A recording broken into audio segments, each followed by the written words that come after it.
이렇게 여러분들과 함께 초대교회사 세 번째 시간을 맞이하게 되었습니다. 이 초대교회사 세 번째 시간을 맞이해서 저와 여러분들께서 이제 초대교회사를 이해하는 세 가지 큰 핵심에 대해서 오늘 우리가 간략하게 나눠보고자 합니다. 여러분께서 조금만 관심을 가지시고 시선을 집중해 주신다면 아주 이해가 쏙쏙 잘 될 거라고 생각합니다. 자, 그럼 지금부터 한번 보도록 하겠습니다. 자, 여러분, 초대교회라고 했을 때 초대교회는 제가 저번 주에 말씀드렸죠? 언제부터 시작해서 언제까지가 초대교회사의 범주에 들어가느냐, 제가 저번 주에 한번 말씀을 드렸습니다. 그러면 오늘은 초대교회의 세 가지 핵심적인 흐름에 대해서 한번 살펴보도록 하겠습니다. 자, 한번 여러분 생각해 볼게요. 초대교회 중에서도 그 맨 앞에 초대교회 당시 살았던 사람들 있잖아요. 성경에 나오는 무슨 뭐 사도행전에 나오는 분들이라든가 아니면 마태, 마가, 누가, 요한 뭐 이 사복음서에 나왔던 당시 초대교회 신자들, 그리고 뭐 사도 바울이나 베드로가 전도했고 그들과 함께 교제했던 그런 당시 교회 성도들, 그리고 사도 요한이 반모섬에서 요한계시록이라는 말씀을, 계시의 말씀을 썼을 때 그 계시록의 말씀의 수신자들, 그 모든 사람들이 살던 그 당시 초대교회를 한번 생각해 볼게요. 자, 그 당시라고 했을 때는요, 언제부터 말하냐면요, 예수님께서 승천하실 때부터, 그러니까 예수님이 십자가에서 죽으시고 고난받으시고 십자가에서 죽고 부활하고 승천하시는 그 장면을 목격했던 사람들이 있을 것이고, 그리고 그 장면을 목격하지 않았지만 사도 바울로 인하여, 아니면 아까 제가 좀 전에 얘기했던 그 반모섬의 사도 요한으로 인하여 복음을 전해 들었던 수많은 기독교인들, 이 시기를 대략 한 50년에서 한 60년까지 한번 잡아보겠습니다. 예수님 승천 이후에 60년까지, 그러니까 90년, 좋습니다. 100년까지 잡아볼게요. 서기 100년까지 잡아볼게요. 이때 살았던 당시 소아시아나 유럽의 수많은 그리스도인들, 한번 여러분 그때 한번 생각해 보세요. 예수님이 죽으시고 부활하시고 승천하신 장면을 본 그 사람들은 어떤 생각을 가졌겠습니까? 자, 예수님께서 승천하실 때 하늘에서 어떤 소리가 울렸죠? 너희가 본 예수는 너희가 본 그대로 오시리라 라고 말씀하셨어요. 마태복음 28장에. 사도행전에도 나왔죠. 때와 기한은 너희가 알 바가 아니오. 예수님께서 다시 오실 때와 기한은 너희가 알 바 아니오. 너희는 온 유대와 사마리아와 땅끝까지 이르러 예수의 복음의 증인이 되라 라고 말씀하셨단 말이에요. 그러면 그 말씀을 들었던 유대인들의 심정은 어떠했을까요? 아, 우리 주님이 이제 드디어 머지않아 오시는구나. 아멘, 주 예수여 오시옵소서. 마라나타, 주 하나님이시여. 이렇게 주님의 재림에 대한 아주 간절한 그 기대감이 있었겠죠. 더군다나 예수님이 승천하시고 나서 로마 제국을 통하여 뭐가 일어나죠? 핍박이 일어나죠. 그 무시무시하고 무자비한 그 핍박 가운데서 기독교인들은, 초대교회 신자들은 어떠한 마음으로 예수님을 믿었을까요? 부활신앙, 부활을 목격하고 주님의 승천을 목격한 그들은 주님의 약속을 고지듣대로 받아들여서 재림에 대한 그 불타는 신앙을 갖고 있었겠죠. 더군다나 요한계시록이 기록될 당시는 누가 유대를 점령했죠? 바로 도미티안 황제가 유대를 점령했습니다. 물론 그 전에 폭군 네로 황제도 있었겠죠? 이 네로 황제 때는 얼마나 많은 기독교인들이 죽었습니까? 맹수에게 잡아먹히고 불에 타서 죽임을 당하고, 이 도미티안 황제 때도 마찬가지란 말이죠. 그러면 그때 그 고난과 핍박을 숨어서 힘든 그 역경 가운데서 신앙을 유지했던 수많은 우리 신앙의 선배들, 그들은 당연히 그 주님의 재림을, 주님께서 약속하셨던 그 재림의 그 시간을 기대하면서 살아갔겠죠. 그래서 우리는 초대교회사에 있어서 첫 번째 핵심적인 흐름 중에 하나를 우리는 뭘로 보냐면, 초대교회는 따라해볼까요? 종말론적 공동체. 종말론적 공동체였습니다. 처음에 초대교회 역사는 종말론적 공동체로 출발하게 됩니다. 그런데 하루, 이틀, 3일, 닷새, 일주일, 보름, 20일, 30일, 한 달, 두 달, 세 달, 네 달, 다섯 달, 여덟 달, 일곱 달, 여덟 달, 10년, 20년, 30년, 40년, 50년, 70년! 주님이 재림하지 않아요. 시간이 지나면 지날수록 주님은 재림하지 않습니다. 주님이 분명히 재림하시기로 하셨는데 왜 주님이 재림하시지 않으시지? 그러면서 교회는 점점 그 신앙의 그 뭐라 그러죠? 그 신앙의 질이 느슨해진다라고 할 수 있겠죠? 그러면서 300년이 지나서 그 무려 300년이라는 긴 시간이 지나서 교회가 이제 콘스탄티누스 황제에 의해서 이제 기독교가 공인이 됐을 때 이제 교회는 더 이상 어떤 주님의 종말을 기다린다기보다는 그 자리에서 이제 평화롭게 안착하게 되죠. 그래서 교회는 로마 제국의 어떠한 지금만 백이라고 할 수 있겠죠. 로마 제국의 든든한 후원을 입어서 이제 종말론적인 공동체에서 어떤 공동체가 된다? 제도적 공동체가 된다 라는 겁니다. 그래서 우리는 요거를 이렇게 한번 적어볼게요. 제가 요것보다 좀 더 작은 글씨로 적어보겠습니다. 초대교회의 첫 번째 흐름, 종말론적 공동체에서 제도적 교회가 되는 과정이 초대교회사에서 중요하다. 그리고 두 번째는 뭐냐면, 자, 초대교회에서는 무수한 순교자들이 발생합니다. 수많은 신앙의 선배들이 목이 잘려 죽고, 화형당하여 죽고, 물에 수장당하여 죽고, 배가 갈라지고 십자가에 못 박혀서 죽는 끔찍한 형벌들을 당해요.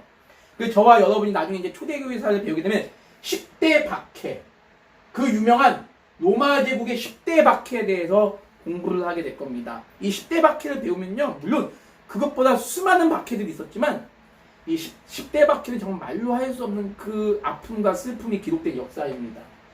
여러분 그 존 폭스라는 분이 계세요.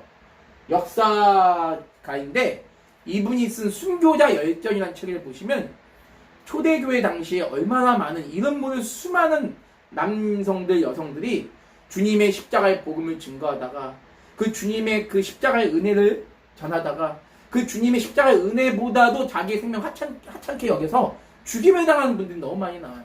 정말 감동적인 이야기가 많이 나옵니다. 심지어는 6살짜리 여자애가 신앙을 고백해서 로마 제국의 병사들에게 죽임을 당하는 장면까지 나와요. 이런 우리나라에는 이런 존 폭스의 순교자 열전이 우리나라 말로 번역이 됐고, 그리고 우리 얼마 전까지 총신대학교와 이제 안양대학교에서 이제 교회사 강연하셨던 라은성 교수님, 여러분 라은성 교수님 잘 아시죠? 라은성 교수님께서도 이 순교 역사에 굉장한 관심을 가지고 이 순교 역사에 대해서 집필을 하셨습니다. 그리고 우리 또 지금은 이제 은퇴하신 70대 중반의 개신대학원의 김광채 교수님이라는 분이 계세요. 김광채 교수님도 역시 이 10대 박해, 이 로마 제국 10대 박해라는 책을 쓰셨어요.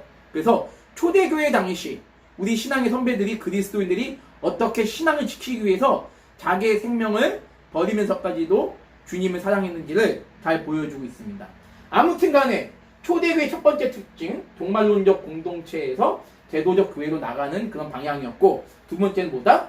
초대교회는 순교자 교회입니다. 얼마나 많은 분들이 죽었는지 몰라요. 그래서 오죽하면 이 초대교회가 순교자 교회라고까지 얘기를 합니까? 그래서 우리는 우리 신앙의 선배들의 모습을 본받아서 지금의 나를 보기 위해서는 이 초대교회의 순교 역사를 우리가 살펴보면 너무너무 좋다. 그래서 제가 여러분들과 앞으로 시간이 되어서 이 10대 박해를 함께 나누도록 하겠습니다. 이 존 폭스의 순교자 열전에 나오는 위대한 신앙의 여성들, 위대한 신앙의 어른들을 우리가 한번 나누는 시간을 갖도록 하겠습니다. 근데 이제 순교자 교회가 됐다. 몇 년 동안 이것이 지속이 되죠? 무려 300년이 지속이 됩니다. 아주 피비린내 나는 무서운 그 핍박이 이제 오게 되는데요. 이때 다시 콘스탄티누스 황제 중요합니다. 기독교를 공인했던 로마 제국의 황제이시죠. 이 콘스탄티누스 황제이네요. 기독교가 공인이 돼요. 그 나중에 테오도시우스 황제에 의해서 서기 383년에 테오도시우스 황제에 의해서 기독교가 로마의 국교가 됩니다. 이제 국교가 되면서 기독교는 변질되고 타락하게 되죠. 근데 그 전까지 순교자 교회가 300년 정도 이어오다가 콘스탄티누스 황제에 의해서 기독교가 제도적 교회, 제도 교회로서 이제 변모하게 되죠. 몇 가지 이해가 되시죠? 무슨 말씀인지? 그 다음에 초대교회는 마지막으로 초대교회 흐름 세 번째, 초대교회는 뭐냐? 초대교회는 바로 유대인 공동체에서 출발을 합니다. 성경 보세요. 예수님이 복음을 전한 지역이 어디죠? 갈릴리, 예루살렘, 오늘날의 이스라엘 지역이죠. 그리고 수많은 사람들이 복음을 전했던 지역도 유대인이고, 예수님의 12제자들 역시 주로 복음을 전했던 지역이 유대, 예루살렘입니다. 이스라엘이죠. 베드로 역시 이스라엘을 중심으로 복음을 전했고, 사도 바울을 중심으로 본격적으로 이제 해외 이방 선교가 이제 시작이 되게 되죠. 그래서 초대교회는 유대인 공동체로 시작이 되나 점점 복음이 확산되어서 이제 이방인 공동체로 가게 된다. 이 개념을 여러분께서 기억을 해주시면, 초대교회가 크게 이렇게 한 가지, 두 가지, 세 가지 큰 흐름으로 가고 있구나 하는 사실을 여러분께서 보게 됩니다. 자, 그러면 여기까지 이해가 되시죠? 그런데 이제 여기서 요 부분,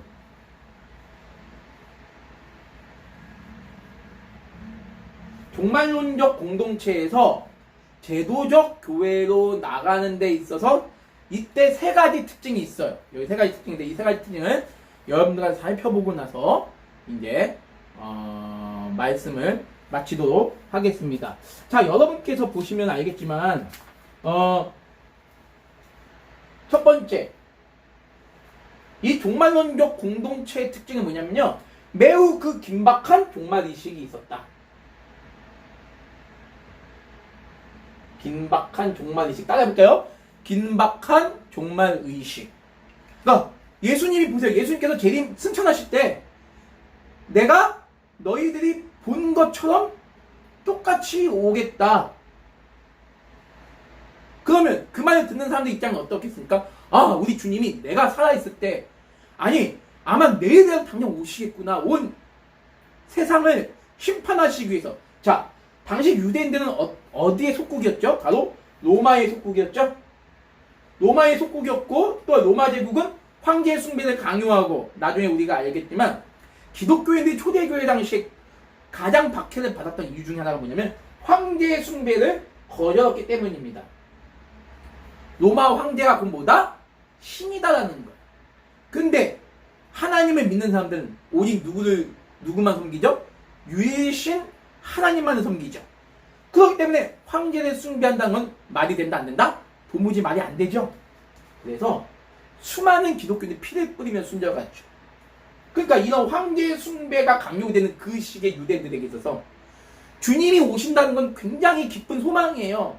그리고 두렵기도 하는 겁니다. 그래서 어떻게 하는 거죠? 긴박한 종말의식을 가지고 주님이 내일 오신다, 내일 모레 오실지도 모른다 라는 그 재림신앙을 갖게 된 거죠.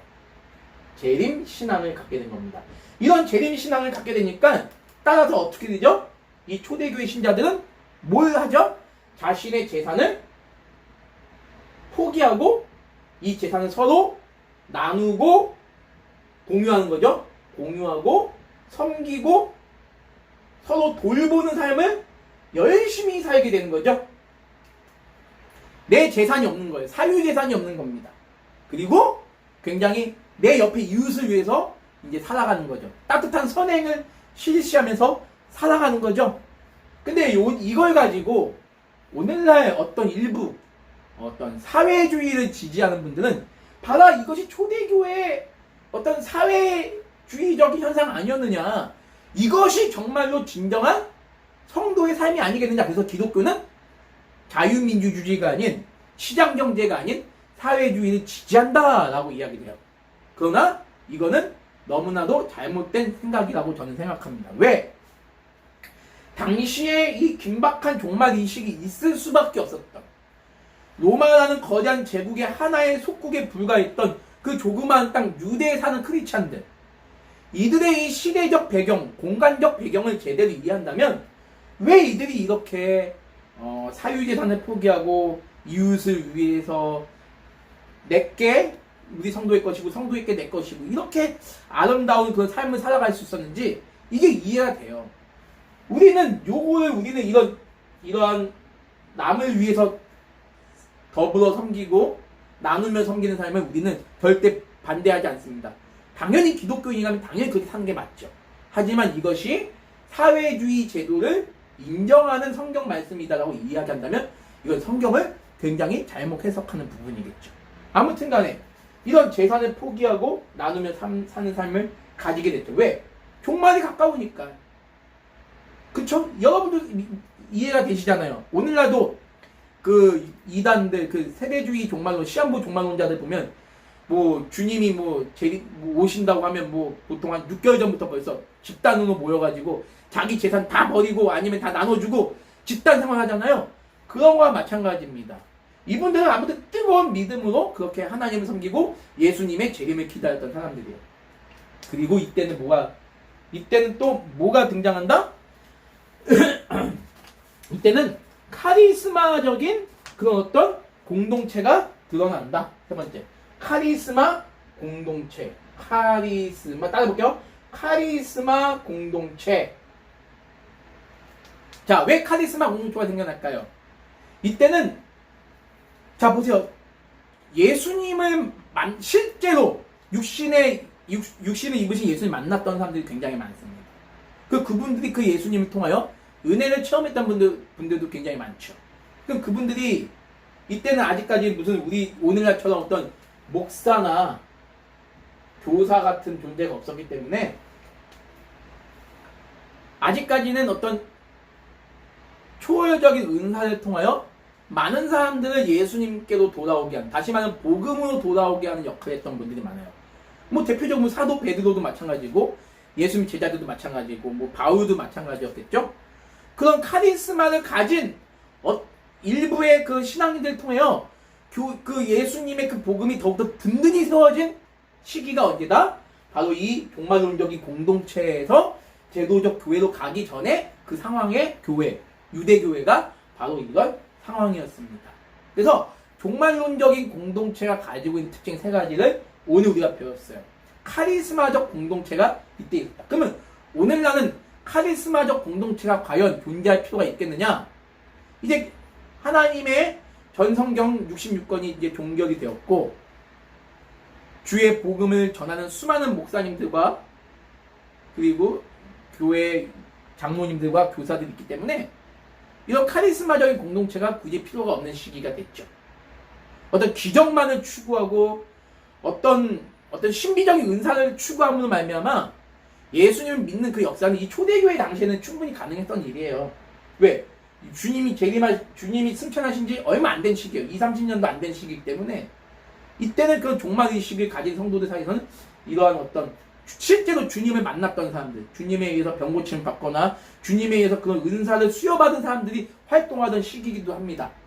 나중에 이 카리스마 공동체가 잘못 이것이 오용이 되어서 나중에 이것이 신비적 이단들이 발생하는 요인들이 되죠. 초대교회의 역사에서. 그 중세교회에서도 역시. 그 나중에 교회가 제도교회가 되면서부터 기독교가 공인되고 나서 제도교회가 되면서부터 이 신비적 이단들이 로마 카톨릭교회에 매우 중심적인 위치를 차지하기도 합니다. 매우 안타까운 역사이기도 한데 아무튼 초대교회는 이러한 역사를 가지고 형성이 되기 시작한다 라는 이야기를 제가 오늘까지 해드렸습니다.